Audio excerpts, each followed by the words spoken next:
시인 나태주님은 이 자전거를 타고 가다라는 시를 썼습니다. 오늘도 세상엔 아무런 일도 일어나지 않았다. 내게도 특별한 일이 일어나지 않았다. 감사한 일이다. 오늘도 나는 초록색 자전거를 타고 금악동 집에서 문화원까지 출근했다가 돌아왔다. 감사한 일이다. 저녁에 몸을 씻고 알전등 아래 기도를 드리고 잠을 청하려고 그런다. 역시 감사한 일이다. 그는 감사를 노래합니다.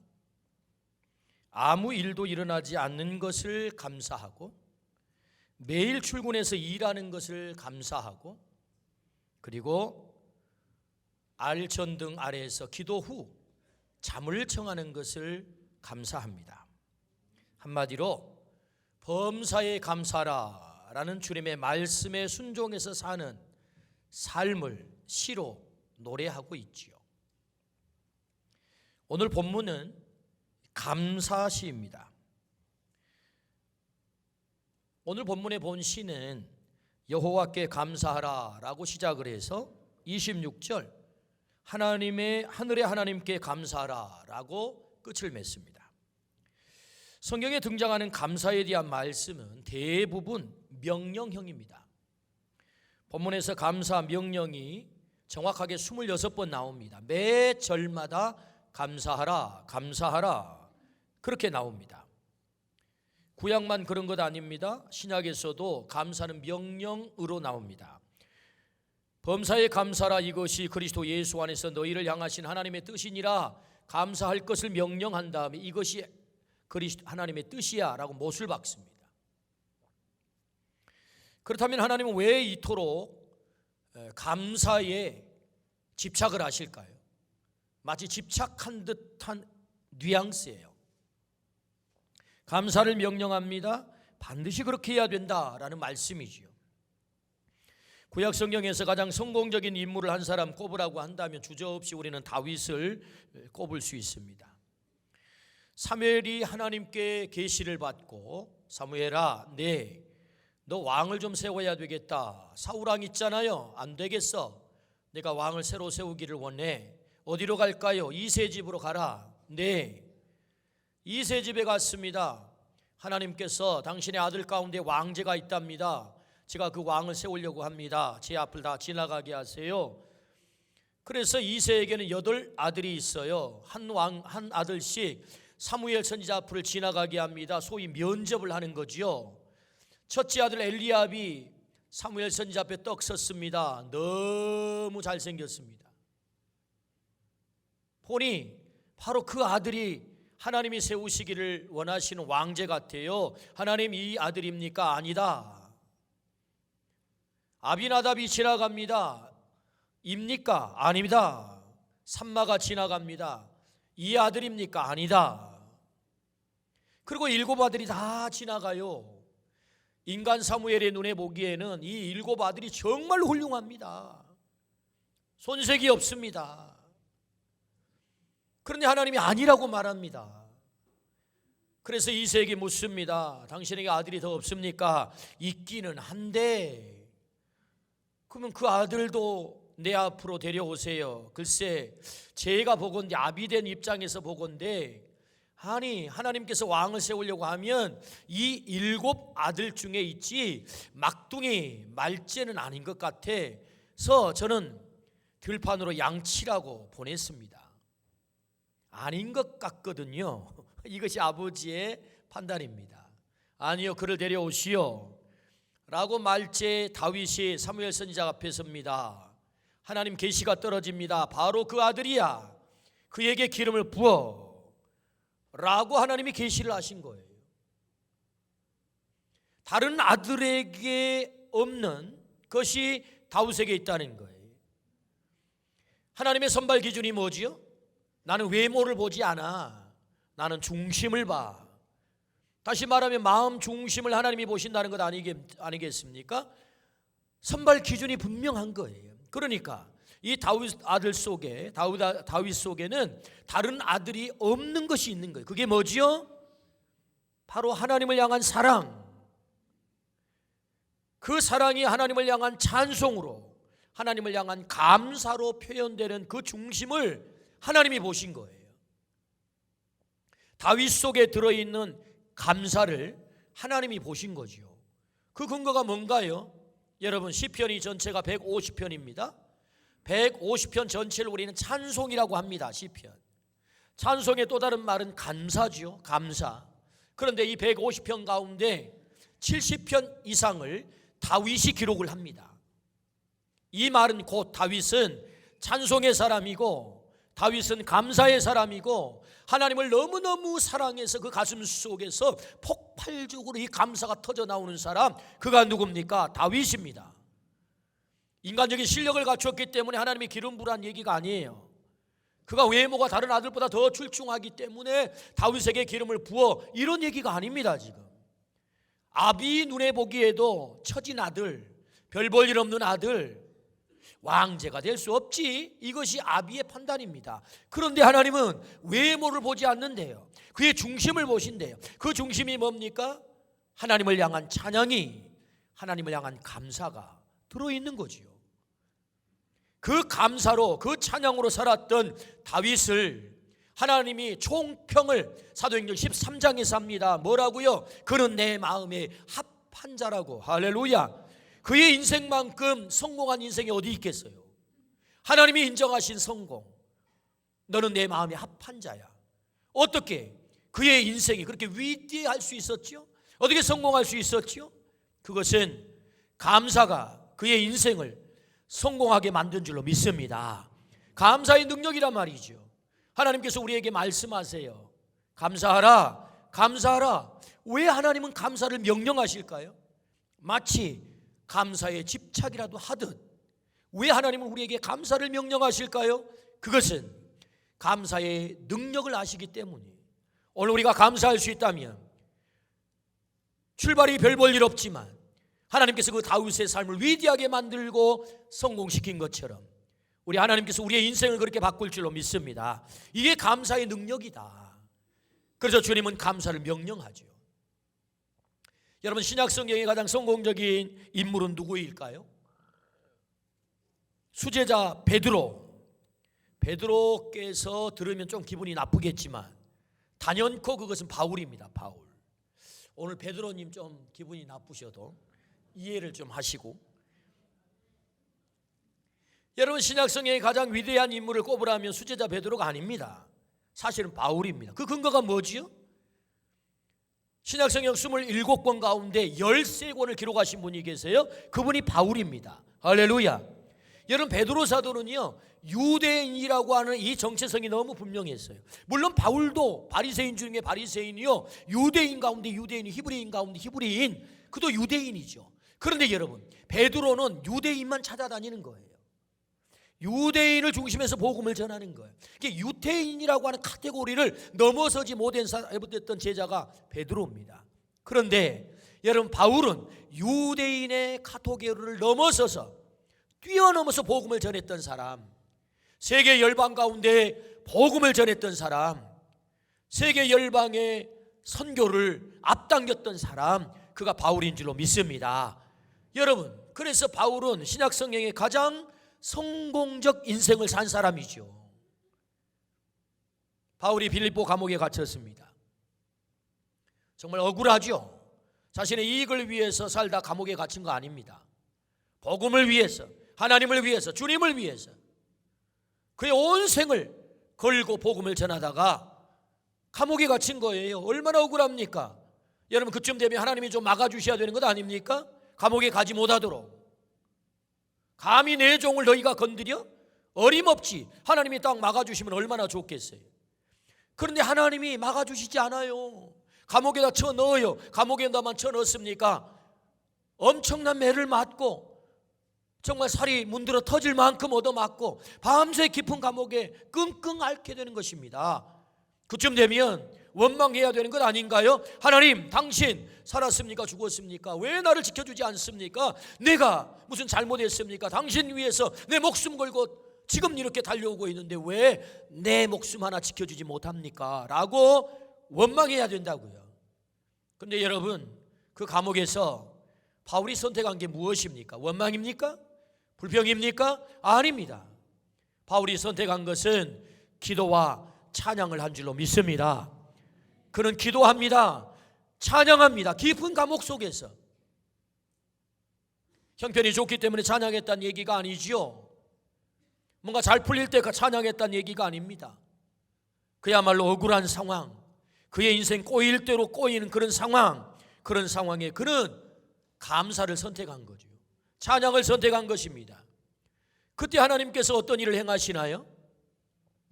울고 있는 형제여 왜 찬송을 잃었는가? 어둠 속에 찬송을 기적을 부른다고 바울과 실라가 빌립보 감옥의 문을 찬송으로 열었다고 고통의 문을 찬송으로 찬송으로 아멘. 찬송으로 문을 열었다고요. 감사로 감옥의 문을 열었다고요. 여러분, 어떤 환경 속에서든 무슨 일을 만났든지 내가 그 환경 속에서 감사를 선택하면 그 어떤 것도 우리를 막아설 자가 없는 줄로 믿습니다. 그것이 감옥이라 할지라도 거기에서 감사를 선택하면 하나님은 감옥의 문마저도 깨뜨리실 분이 하나님이시다. 할렐루야. 그렇습니다. 바울의 성공은 그냥 성공이 아닙니다. 감사를 선택했던 거예요. 어떤 상황 속에서도 감사가 능력이라고요. 왜 하나님께서 우리에게 감사를 명하실까요? 감사가 능력이다. 할렐루야. 오늘 본문 시편 136편은 이스라엘 백성이 언제 부른 찬송입니까? 그들의 역사 중 최악의 상황, 바벨론 포로 후기에 부른 찬송이다 라고 알려져 있습니다. 이스라엘이 586년에 바벨론에게 멸망을 당합니다. 그들은 70년 동안 포로 생활을 하게 되지요. 여러분, 70년이면 얼마나 긴 세월입니까? 한 세대를 보통 40년을 잡습니다. 그러면 70년이면 두 세대라고, 두 세대. 거기서 태어나서 거기서 죽습니다. 그들은 지칠 대로 지쳤습니다. 그들의 포로 생활이 오늘처럼 그런 포로 생활인가요? 아닙니다. 그들은 노예로 살아야 돼요. 인생 가장 밑바닥, 인간 가장 밑바닥, 가장 처참한 자리.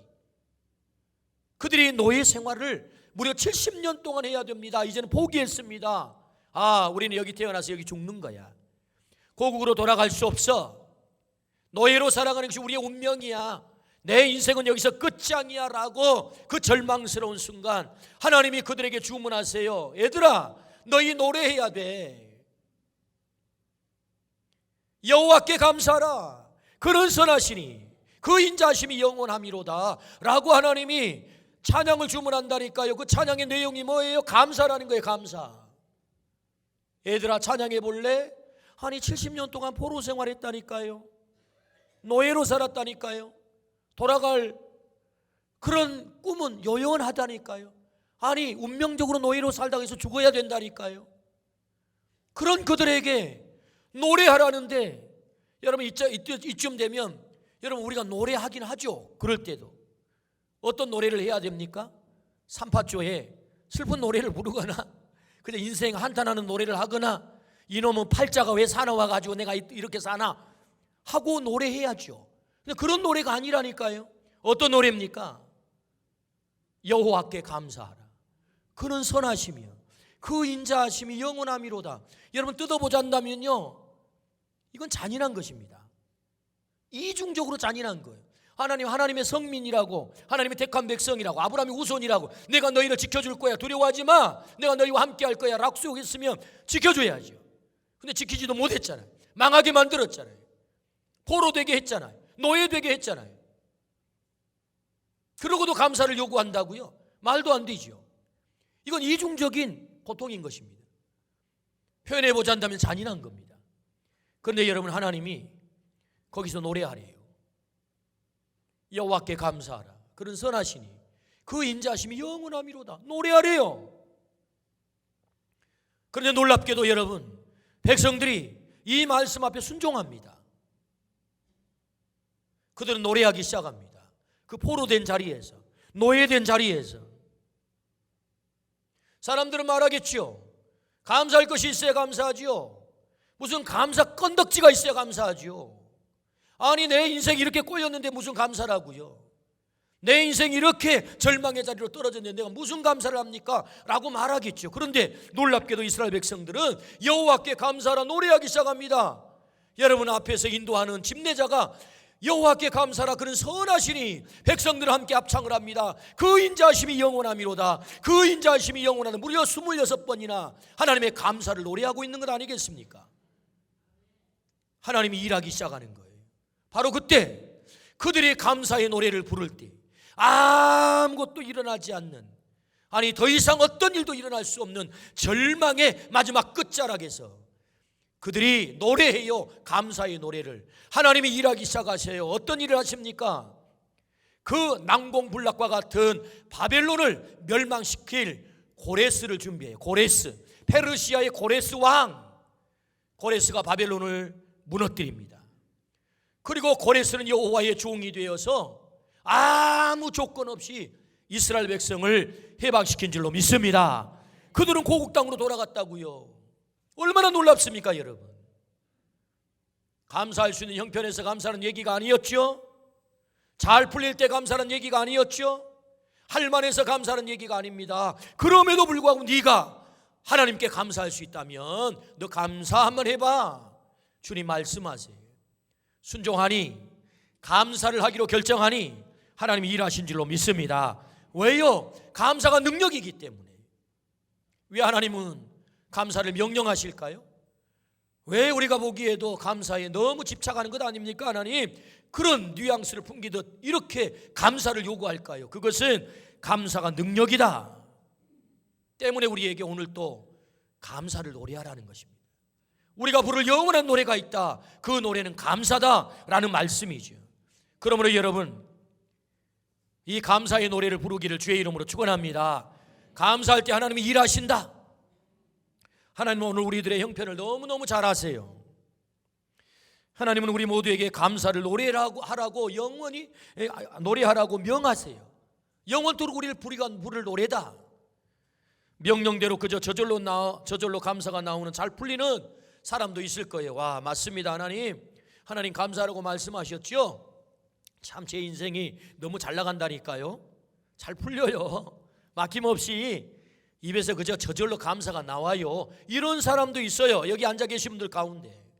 예, 감사하십시오. 그런데 여러분, 무슨 너무 감사야. 이렇게 안 풀리신 분도 계세요. 하나님 내 인생 왜 이렇게 안 풀려요? 왜 이렇게 꼬이는 거예요? 그래서 원망과 탄식, 고통 가운데서 오늘 눈물을 흘리는 가족도 있어요. 그럼에도 불구하고 하나님은 예배 없이 우리들에게 주문하세요. 야, 여호와께 감사하라. 그는 선하시니 그 인자심이 영원함이로다. 라고 너 감사할 수 있겠어? 라고 주문을 하신다니까요. 왜 그렇게 주문하실까요? 감사가 능력임을 아시기 때문에. 오늘 우리의 삶 속에도 감사의 능력을 보기를 원하시기 때문에. 그러므로 여러분, 우리의 형편이 달라지기를 원한다면 감사를 노래하기를 축복합니다. 우리의 상황이 역전되기를 원한다면 감사를 하기를 축복합니다. 더 잘 풀리기를 원한다면 감사의 노래를 부르기를 축복합니다. 오늘 그 꼬여버린 고통의 문제가 해결되기를 진정으로 원한다면 감사의 노래를 부르기를 축복합니다. 그것이 주님이 우리에게 일하시는 방법이에요. 그렇습니다. 하나님은 우리의 형편을 너무 잘 아시죠. 그럼에도 불구하고 감사를 노래하라 그렇게 말씀하세요. 그 감사를 통해서 하나님의 일하심을 우리 모두가 경험하기를 주의 이름으로 축원합니다. 우리가 부를 영원한 노래다. 그 노래야말로. 그렇다면 여러분, 우리가 뭘 감사해야 될까요? 오늘 본문 136편은 5가지 범주의 감사를 하라고 말씀을 하세요. 하나님을 감사하라. 두 번째는 창조를 감사하라. 세 번째는 구원을 감사하라. 네 번째는 승리를 감사하라. 다섯 번째는 범사를 감사하라 라고 오늘 내용 전체를 정리해서 분류해 보면 그렇습니다. 하나님은 존재를 감사하라, 창조를 감사하라, 구원을 감사하라, 승리를 감사하라, 범사를 감사하라.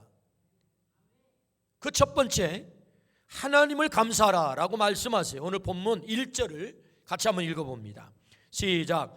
여호와께 감사하라. 그는 선하시며 그 인자하심이 영원함이로다. 할렐루야.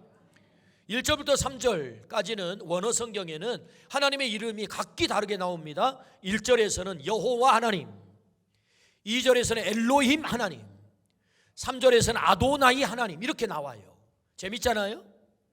같은 하나님을 여러 이름으로 기록하고 있다는 거지요. 뭔가를 얘기하고 싶으신 거예요. 하나님이.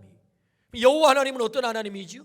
여호와 하나님은 스스로 존재하시는 자존자 하나님, 우리와 언약을 맺으시고 우리를 구원하기를 기뻐하시는 하나님, 그분이 여호와 하나님이에요. 엘로힘 하나님, 그분은 창조의 하나님이세요. 그분은 전능한 하나님이세요. 아도나이 하나님, 우리의 주 되신 하나님, 주권자 되신 하나님, 그분이 우리의 주권자가 되셔서 오늘 나를 다스리시고 내 삶을 운행하시고 통치하신 하나님. 할렐루야. 그 하나님을 감사하라 이런 말이거든요. 다시 이 말을 정리해 보면은 여러분, 하나님이 우리에게 해주신 일이 많죠. 여러분, 누군가가 우리에게 해준 것에 대해서 감사의 반응을 보이는 것도 귀합니다. 여러분, 좀 감사의 반응을 잘 보이기를 축복합니다. 누가 뭘 주면 좀 감사하다고 해야 되는데, 감사를 안 하면 시험 들어요. 저걸 저 주워 말어 그러거든요. 주워놓고 시험 들거든요. 괜히 줬다는 생각도 들 수 있고. 여러분, 누군가가 나에게 조금이라도 친절을 베풀거나 누군가가 나에게 조금이라도 뭘 이렇게 좀 좋은 일을 하면 반드시 감사하기를 축복합니다. 감사의 사람이 돼야 되는 거 너무너무 중요하죠. 그러니까 누군가가 나에게 해준 것에 대해서 감사하는 거 대단히 귀한 일입니다. 귀한 일. 그런데 여러분, 한 단계 더 깊은 감사가 있어요. 한 단계 더 깊은 감사가 뭐냐? 그것은 그 존재 때문에 감사하는 거예요. 여러분, 기억하십시오. 한 단계 더 깊은 감사는 그 존재 때문에 감사하는 거예요. 그가 나에게 뭔가를 해주어서 감사하기보다는 그 존재 때문에 감사. 하나님이 내 하나님이 되셔서 감사해요. 하나님이 계셔서 감사해요. 이건 여러분 모든 감사의 원천적 감사입니다. 원초적 감사인 거예요. 모든 감사를 뛰어난 감사. 예를 들어 볼까요? 부부가 함께 살아요. 가족이 함께 살아요. 교회 공동체를 이루어서 함께 살아요.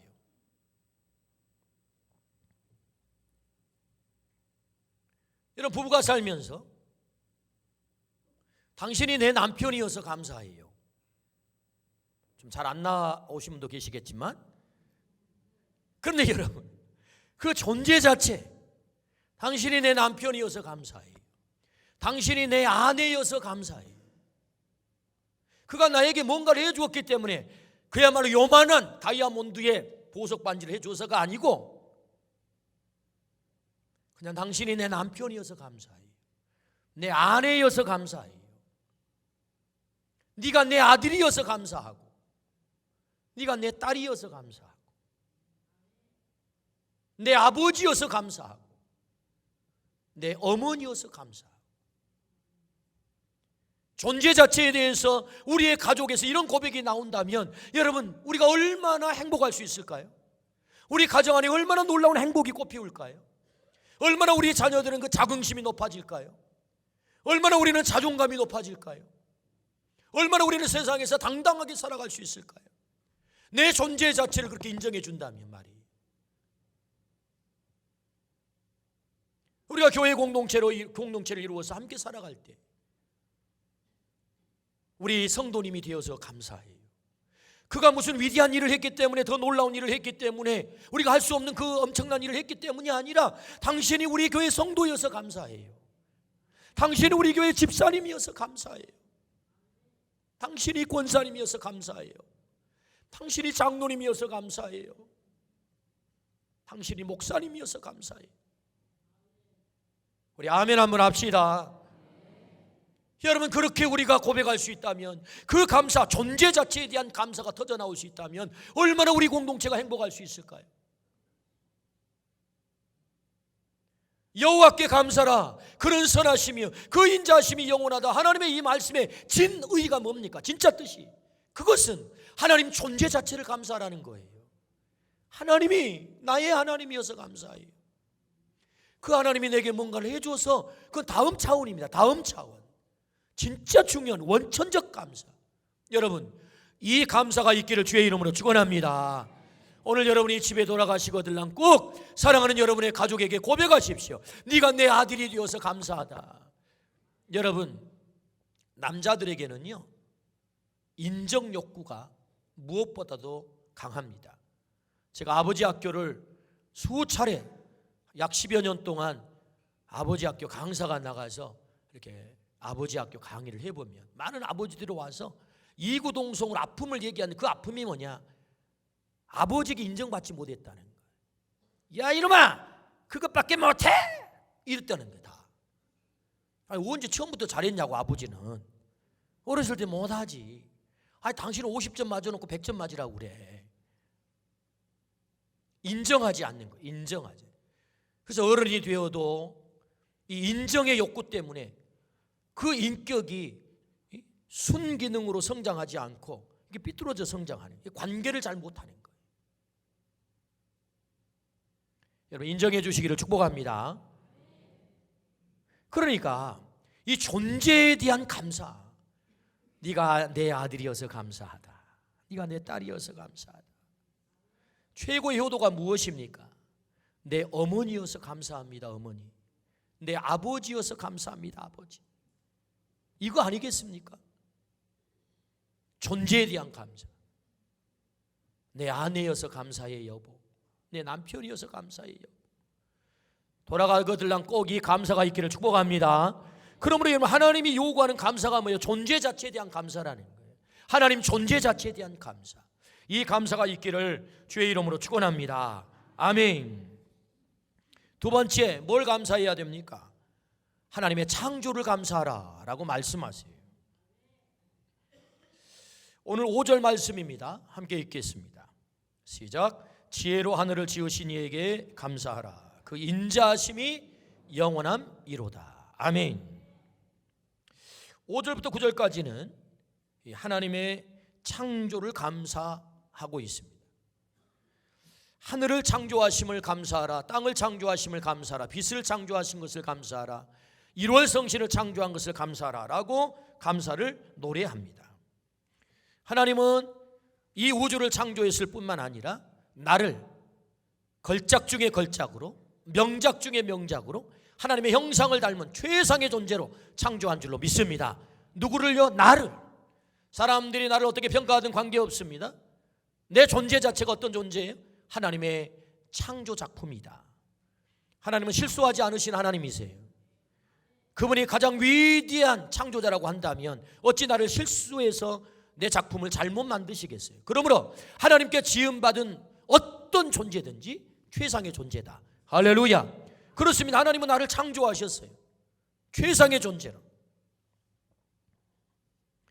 내가 이 땅에 살아갈 수 있도록, 내가 이 땅에 존재할 수 있도록 창조 후 뒷짐만 지고 계신 분이 아니시고 나의 창조 작품인 나를 가장 최적합하게 살아갈 수 있도록 그분이 오늘 또 운행하실 줄로 믿습니다. 나를 간섭할 줄로 믿습니다. 그렇습니다. 내가 생존할 수 있도록 하나님께서 이 우주를 운행해 가시는 과정 가운데 아이고 뻗치다, 오늘은 좀 쉬어야 되겠다, 오늘 하루만 쉬자. 그래서 태양을 하루를 안 뜨게 만들면 어떻게 될까요? 우리 다 죽습니다. 여러분, 이 우주를 하루만 돌아가지 않게 만들면 어떻게 될까요? 생존할 수 없습니다. 하나님은 쉬지 않고 이 우주를 운행해 가십니다. 한치의 오차가 없이. 왜요? 최고의 작품이 오늘 나를 이 땅에 생존하도록 그분이 창조된 작품을 유지해 가는 줄로 믿습니다. 이것을 우리는 섭리라고 합니다. 하나님의 섭리. 어떤 교장 선생님께서 아이들이 있는 초등학교 교실을 방문을 했어요. 한 아이가 지구본 앞에 서 있는 거예요. 그래서 이 아이에게 이 교장 선생님이 애야, 이 지구본이 왜 이렇게 기울어졌어? 이 아이가 딱 정색을 하고 선생님, 내가 안 그랬는데요. 그래서 교무실로 하도 기가 막혀가지고 와가지고 담임 선생님을 찾았어요. 담임 선생님에게 교장 선생님이 아니 세상에 교실에 갔더니 아이에게 왜 이렇게 됐냐고, 지구본이 왜 이렇게 됐냐고, 왜 이렇게 기울었냐고 내가 물었더니 애가 글쎄 대답이 제가 안 그랬는데 하더라고. 그랬더니 선생님이 맞아요, 그 아이는 착한 아이예요, 그럴 리가 없습니다 했다는 거예요. 여러분, 지구가 23.4도를 기울어서 돕니다. 똑바로 돌지 않습니다. 이렇게 기울어서도 23.4도 정확하게. 왜 지구가 23.4도 기울어서 돌까? 왜 기울어졌을까? 그래서 과학자들이 연구했대요. 그래서 그 연구의 결과를 적어놨더라고요. 제가 한번 읽어볼 테니 한번 들어보십시오. 지구가 막 생겨나 표면이 뜨겁게 녹아있을 때 어떤 천체와 심하게 충돌하여 지금처럼 되었을 것이라는 추측이 있다. 그게 끝이에요.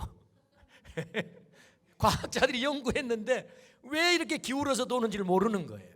어떻게 해서 기울어졌는지를. 어쨌든 지구는 기울어서 도는 거예요. 23.4도를 기울어서. 여러분, 이 우주의 운행 질서를 하나님을 인정하지 않으면 모르는 거예요. 사실은 아무리 과학자라고 해도 왜 지구가 기울어졌을까, 왜 기울어서 돌까 모르는 거예요. 사실은 하나님을 인정하지 않으면. 그러나 여러분, 과학이 뭡니까? 과학은 사실은 하나님이 창조한 이 세계를 하나씩 연구를 통해서 그 원리를 알아가는 거죠. 아, 이래서 계절이 있구나. 아, 이래서 생명이 살 수 있구나. 아, 이래서 겨울이 있고 여름이 있구나. 그건 알아갈 수 있어요, 원리를. 그래서 여러분,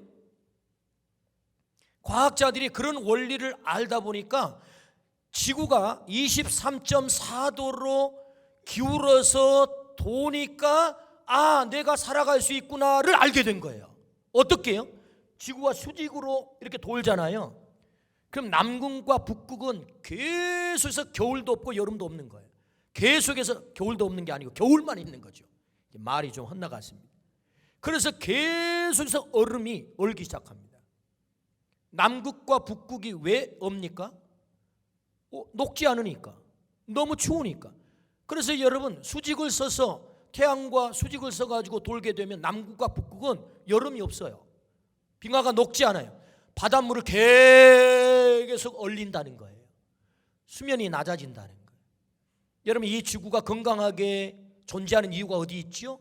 적당한 해수면을 유지해서 이 조류와 해류를 따라서 이 물이 전체 세계를 돈다는 것 아니겠습니까? 그래서 적당하게 얼었다가 녹고 얼었다가 녹았다 해서 적당한 수면을 유지하니까 이 순환이 가능하다는 거예요. 그렇지 않고 이게 수직으로 서서 돌게 되면 이 시스템, 이 메커니즘이 깨진다는 거예요. 그래서 인간이 살 수 없는 황량한 지구로 바뀐다는 거예요. 돌기는 도는데. 이게 과학자들이 알아낸 사실이에요. 왜 기울어졌을까요? 누가 기울었을까요? 이 우주를, 이 지구를, 창조자 된 나를 정확하게 생존하도록 하나님께서 운행해 가시면서 마저 지구에 내 사랑하는 나를 닮은 작품들을 살아가게 하기 위해서는 23.4도야 내가 계산해 봤거든. 하나님이 그랬다고요. 23.4도 기울어. 그래서 계절을 두어야 되겠어. 할렐루야. 23.4도가 없으면 계절이 없습니다. 계절이. 그러므로 하나님은 창조자세요. 그리고 창조된 피조세계를 정확하게 운행하세요. 이 우주를 정확하게 운행하세요. 왜 그렇습니까? 창조된 나, 하나님의 형상으로 걸작 가운데 걸작으로 창조받은 나를 유지하도록, 생존하도록, 살아갈 수 있도록 하나님께서 그렇게 운행해 가신 줄로 믿습니다. 그러므로 그 창조자를 감사하라, 그 창조를 감사하라 라고 말씀하세요. 하나님은 오늘 또 우리의 창조자가 되는 줄로 믿습니다. 하나님은 옛날에 창조하는 것으로 끝내신 분이 아니세요. 오늘 또 우리를 창조해 가세요. 어떻게 그 말씀을 알 수 있나요? 고린도후서 5장 17절 말씀.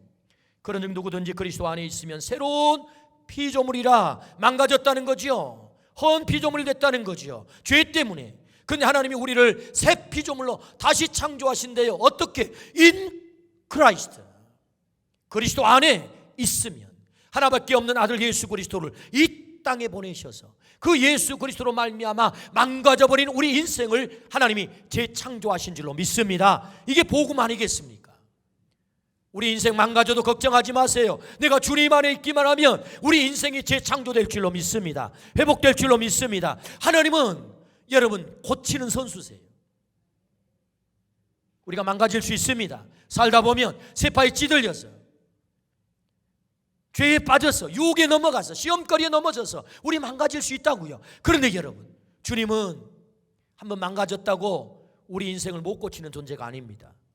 우리의 가정이 망가졌다고요? 우리의 직장이 망가졌다고요? 더 이상 소망이 없다고요? 그렇지 않습니다. 하나님은 오늘 또 재창조자가 되셔서 예수 그리스도 안에서 나를 새롭게 만드실 줄로 믿습니다. 그 새롭게 창조하신 하나님을 감사하라 라는 말씀이지. 오늘 우리가 그 하나님께 와서 하나님께 감사할 때 하나님은 내 안에 어떤 일을 행하십니까? 나를 새롭게 창조해 가세요.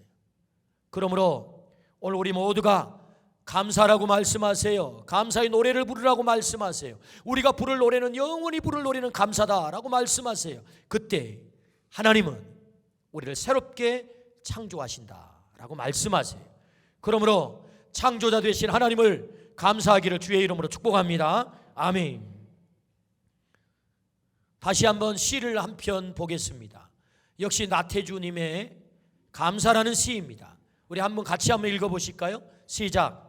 이만큼이라도 남겨주셨으니 얼마나 좋은가.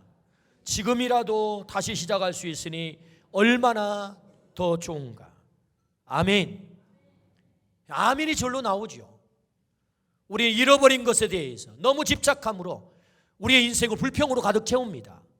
여전히 남아있음에도 불구하고, 여전히 내게 남아있는 것이 있는데도 그건 중요하지 않아요. 잃어버린 것이 내 인생을 지배하게 만듭니다. 그래서 감사하지 못합니다. 여전히 우리의 삶에는 남아있는 것이 있다고요. 나를 기억해 주는 사람이 있어요. 나를 사랑해 주는 사람이 있다니까요. 나를 향해 기대해 주는 사람이 있어요. 가장 중요한, 여러분에게는 생명이 남아 있습니다. 할렐루야. 남아있는 것이 있다. 이만큼이라도 남겨주셨으니 얼마나 좋은가. 다시 시작할 수 있잖아요. 우리에게 생명이 남아있다면. 그래서 감사를 노래하고 있는 것입니다.